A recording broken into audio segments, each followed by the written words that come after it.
Read because it'll be dark in a couple of hours. Get back to camp. Collect rocks to make a small fire pit. Heat up some SpaghettiOs. Eat, hang out, and chit-chat for a while before deciding to go to bed, so we can be up early and have more time to go hike and shoot before breaking camp and leaving. Neither of us drink or smoke or anything, so we're both stone cold sober. Put fire up. Hoist SpaghettiO cans up in a tray in a garbage bag. Then go to bed in a shared tent, separate sleeping bags up, because we're not gay. Friend wakes me up in the middle of the night. Tells me to listen.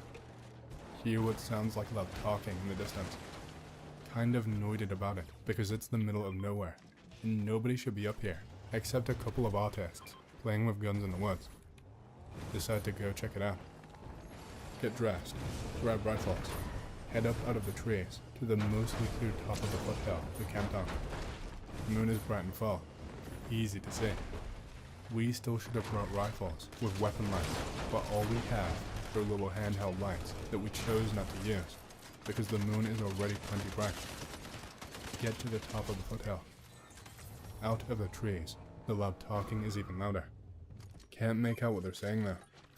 On top of the foothill, 2 or 3 foothills away is a large bonfire lit. Same foothill where we came across the remains of a large bonfire. In the light of the fire, we see multiple people in robes moving around it. Probably 8 to 12 people. The talking we were hearing is rhythmic chanting. We're both spooked out at this point. Just sit there crouched and watch them from where we are at, because no way are we getting any closer. In between their chanting, we hear the occasional cry of a chicken. Get super annoyed and have had enough. Go back to camp. Sit awake in the tent for a long time until we eventually pass out. Alarm on my watch wakes us up early in the morning because we were planning on being up early to go hike around more. We're not doing that. Instead, we break camp and get ready to make our way back to the truck and leave. Camp is all broken down. Everything is ready to be packed out. Before we leave, I want to go back up to the top of the foothill to look over and see where they had the bonfire and if anything was going on. Not that I would be able to really see anything. It was 2 or 3 foothills away, and I wasn't planning on actually going over to look at the bonfire hill in person. We leave all of our packs and stuff where we camp, except our rifles came with us. Get to the edge of the trees and begin to crest the top of the foothills. 1 foothill closer than where the bonfire was at is a group of people in brown and black hooded robes. They're all standing still with the hoods up and looking right at us from a hill or 2 away. We freeze and just stare. Feels like forever of just each group standing there, staring at each other. They begin to walk down the hill towards our hill. We bolt it back to camp, grab our packs, and hoof it back to the truck. Super scared at this point. Hoof it through the woods as fast as we can without tripping over until we get back to the old logging road we walked up from the truck to get back to where we camped. Jog down the old road towards where we parked the truck. Lots of curves and turns. Get to a point in the road where it's basically a straight shot downhill to where we parked the truck. Jog quicker down the straight shot toward the truck. Get to it. Toss our stuff in the bed under the canopy. Hop in and begin to turn around. Look up the straight shot of the road we just came down from toward the top of this hill. At the top of this hill on the road is a pair of 2 people with their hoods on, standing there, watching us leave. This is the closest they were to us this whole time, but we're still 300 to 400 yards away. In the time it took us to leave camp and come back here, they managed to hike down a steep foothill, up to the top on another, then down again, into where we had our camp, and they nearly caught up with us. Drive away, and never came back. I still meet up and hike and camp regularly, but just not in this area of the Cascades anymore. I don't think they really meant anybody any harm or anything. They were probably just some weird Wiccan pagan people doing weird ritual stuff in the woods, but it still scared the pants off of me. If they had been trying to sacrifice us or something, yeah, we would have shot them, but we just wanted to split. That ate too, has been my trusty woods rifle for many years, and who's never given me any issues, and I'm fully confident that 5.56 out of a 20-inch barrel would have given me enough to kill any demonic entity they could have had on their side, because high velocity strung. I honestly think it was nothing more than what my friend had originally said. There are weird people doing weird pagan stuff in those woods. I don't think we were in any danger, but it was still frightening. I think they were just trying to chase us off. Granddad told me about his great uncle before he passed a few years ago. Not really paranormal, but the idea kind of stuck with me. Reminds me of some of the things that pop into my head, but I'd already be committed if I were crazy, I guess. Great uncle was a pharmacist. Granddad remembered meeting him a few times really young. Parents started sending them to their rooms when he stopped by, only once or twice, but he heard them arguing. He died before Granddad turned 10, went to the funeral.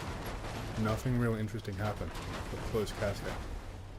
Years later, asked his granddad about brother, great uncle. Doesn't want to talk about it. Keeps pestering and gets smacked around. More years later, his granddad is on his last legs. Asked him again. Says stop pestering the dad and let him go in peace. His granddad dies. My granddad asks his dad what happened. Shortly after the wake, so he's in the mood to reminisce. Says his great uncle helped support granddad when he started family. Was pretty normal guy, but got weirder and more distant over the years. Went to visit him once, and his house was pretty much empty, but there was a makeshift shed that was boarded up behind. Asked great uncle about it. He dodged the question and got angry. They started fighting, and they didn't see him for a while. Story kinda went around aimlessly like this, so I'll cut short. When he died, the senpai asked around what was going on. Basically, he thought people turned into demons after sundown and were trying to break into his house. House was too big, so he made a shed to sleep in and write in. Boarded it up every night to protect himself. One day he wrote a note to his brother saying goodbye, that the demons were seeping in through the cracks like sludge. Was barely comprehensible. Smashed door open and ran out. Went missing. Few days later, his body was found in the woods, eaten by wild dogs, but abandoned. Hence closed casket. Could have just been Granddad fucking with me, but I don't know. Miss you, fucker. Be me, 19 kilo, tanker. Night observation in Afghanistan. Pick up 3 distant contacts on FLIR. Look like dogs. Watch the dogs running through the poppy fields. One dog is bigger than the others. Dog keeps getting closer, about 600 meters away. These dogs are fucking huge, 4 or 5 foot at the shoulders. Tell my gunner to put some cokes at their feet to scare them off. Gunner lights them up with a couple of bursts. The dogs jump and run a few meters away. The biggest one in the group stands on its back legs and starts sniffing the air. It had to be 8 foot tall standing. Takes off, running back away from our FOB the way it came, on its back legs like a human. The other 2 disappear behind a small outcrop at the base of a draw. Captain comes by 5 minutes later. Tells us what we saw was a pack of wild dogs, and that's what we're to put in our reports. Never brought it up again. I was watching some horror docs on YouTube now, and just remembered a weird story my aunt told me and some other family kids when we were young. It honestly still gives me a strange sensation after all these years. She said there was a time she and a friend were alone at home. My grandparents were running errands or something. They heard a knock on the door, but refused to answer since this took place in Brazil. Not exactly the safest place, but whoever was out there did not give up and just kept knocking and knocking. So much so that both started praying out of fear for them to leave. Eventually, it stopped. Fast forward a couple of months, and my aunt is in the bathroom doing whatever, and she hears knocking again, except this time, it's not coming from the front door. She looks and sees a handshake pushing from inside the bathroom mirror, distorting it. almost like a cloth, as if the hand itself was liquid glass. Picture related, as close to I could find how it might have looked. Obviously, she bolted out of there, but still manages to catch a glimpse of a mirror face coming out of it as well. She tells my grandparents, but by the time they get there, it is gone. They brush it off as her being still affected by the overnight and movies they are watching. After that, she's scared to be alone and gets her friend to make her company every time.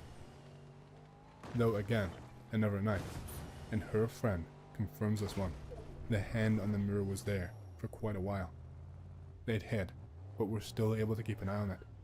The hand was just there, completely still. When my aunt told me and other kids this story, I'd constantly be afraid of bathroom mirrors for weeks after. I still kinda am sometimes when I remember her look as she described the thing. You won't find it anywhere. It's so rare, even for the deep dark web. From 2011 to 2014. The video was less than a minute. It was live on maybe ABC TV. It was recorded by Tarek Zaza himself. It started as any normal news. Man presented on the left. Female presenter blonde on the right. Blonde started acting weird, touching her tits. Man presenting looked at her awkwardly, asked her, "What are you doing?" Female presenter opens her mouth, and it came out. And the most crazy shit you will ever see. It covered all her face and body. It was so disgusting looking, like a beige color. It had so many red spikes. It says something, and I don't remember. Man presenting looked at her. Fing screamed in terror and moved away from her. Man presenting closed his eyes. Fing started to laugh. "Oh guys, don't do this to me." He thought it was a prank or something. We did too. Maybe a prank or CGI. Background noises. Studio workers are freaking out. Man presenting looked at her again. Fing dropped down to the floor. You can hear him scared for his life. He and us realized that what we were witnessing is real. The cameraman said, "Hey Mark, that bitch changed again." Something happened before the thing did something. Signal lost. I don't remember it. The only person I know that used to have it is Tarek Zaza, the good man. He is probably dead now. Sounds like the writer of this was off the Zaza, am I right? Told this one on X sometime last year. Be it in preschool, back when I lived in Florida. Playing during recess or whatever in the playground with some friends. We noticed most of the other kids, and even the teachers and caretakers were all gathered under the jungle gym. Jungle gym in question is almost like a small wooden fortress. Upper level is exposed to the sky, mostly empty except for a slide down. Lower level is completely shaded with a ceiling, walls, and benches to sit on. We wander over to see what's going on. On one of the support beams inside the jungle gym is this thing that looks like a domino mask, but it has moving eyes. They're not still, nor are they inside the mask. They're partially pushing out of the eye holes and look kind of bloodshot, like someone that's panicking. It keeps darting its eyes at all the kids and adults that are gathered to look at it. After a few minutes of looking at it, the teachers and caretakers start herding us away and back inside. Never seen anything like it since then. Not even in folklore, legends, cryptozoology, or whatever. The last time I posted this story on X, one anon pointed out, if it was real, it should have been in the newspaper. He made a good point, and I can't 100% claim it wasn't a dream or something, but I swear it was an actual, lucid experience I had as a preschooler. Plus, it could be justified that either it was in the news, and I was just too young to know anything about it, or maybe none of the adults at the preschool wanted to report it. It's not something that haunts me to this day, but it is an encounter I think about sometimes. If nothing else, because it's one of the few things, possibly only, I've experienced that I can't explain at all. It happened at the academy for little people in West Palm Beach if anyone wants to try and find anything. B-22. Dad decided to make a long-term stay with me in my new apartment to make sure I got settled in okay. We decided to go out for some Mexican food. Best place in town is in a really shitty neighborhood. Weigh the pros and cons of going to a shitty area for some kick-ass Mexican food. Fuck it, we are going anyway. Put the Glock 46 in my holster and get going. Around 10 minutes later, pull up to a stop sign and we get out. Restaurant is about a block away. We can make out the sign. All the car windows are rolled down, since it's a nice night out. Biggest mistake I have ever made. Sunlight, barrel of a gun sticking into my cheek. Fucking carjacking. Hey, yo fucks, get out of the car. I'm taking it. Said car was given to me by my parents at 16. Dad is completely quiet. I'm shitting my pants. Dude ain't got no trigger discipline. For some reason, whether it be a quick decision or just sheer stupidity, I act. I push the carjacker's arm towards the horn. As it hits the horn, setting it off, I wrap his wrist around the wheel and pin it there with my left arm. His gun is now pointed at my dash, and it is pinned there. I get a good look at his face. He looks no older than 13. Hesitate. I'm just about to shoot a kid. Draw. Oh shit. As soon as he sees my gun, he releases his grip on the gun, compromising my grip on his wrist, and he speeds off away from the car. Whole neighborhood awake from my car horn. No one gives a fuck. Feel around by my feet. Hey, free gun. Dad is staring daggers at me. Goes on the biggest tirade I have ever heard since he found out I lost my virginity at 17. I seriously thought he was going to kill me. Says that was the most dumbest and most dangerous thing he has ever seen someone do. Says I or him could have been shot. Guilt trips me into feeling like shit because my dad could have been killed. Says that we are not going to dinner, but we're going to the PD station to turn in the gun. Get there and hand the gun into an officer. Asks how I got it. Tell them. The whole fucking department calls me a moron for the stupid fucking stunt I pulled, and how lucky I am that neither of us were hurt. Evidence comes to collect. Gives it a once over and pops open the cylinder. This is a pellet gun. You have got to be kidding me. Officers still call me an idiot for the stupid stunt. Said I should have just let him have the car. How the fuck was I supposed to know? Cops write down a report and we go home. Never got that Mexican food. Hungry for the rest of the night and have to be scolded, not only by my dad, but also my fiance for doing something really fucking stupid. I now completely avoid that part of town. Mexican food ain't worth it.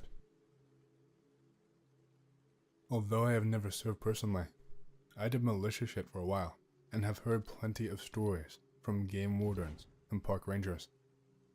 Be park ranger in some national park. Had issues with people who went off trails, mostly drunks and tourists, and said ranger will be forced to go out there and get them. A lot of the time it's pretty bog standard. Drunk idiots tend to be injured, with sprung or broken ankles, and the tourists just got lost because they were following wildlife with cameras. One day this starts changing. The tourists start disappearing off trails, and for some reason, are not being found. Mind you, it's still a national park, so the reality of the situation is that someone probably got injured and fell victim to the elements or predation by local wildlife. And then they start finding remains.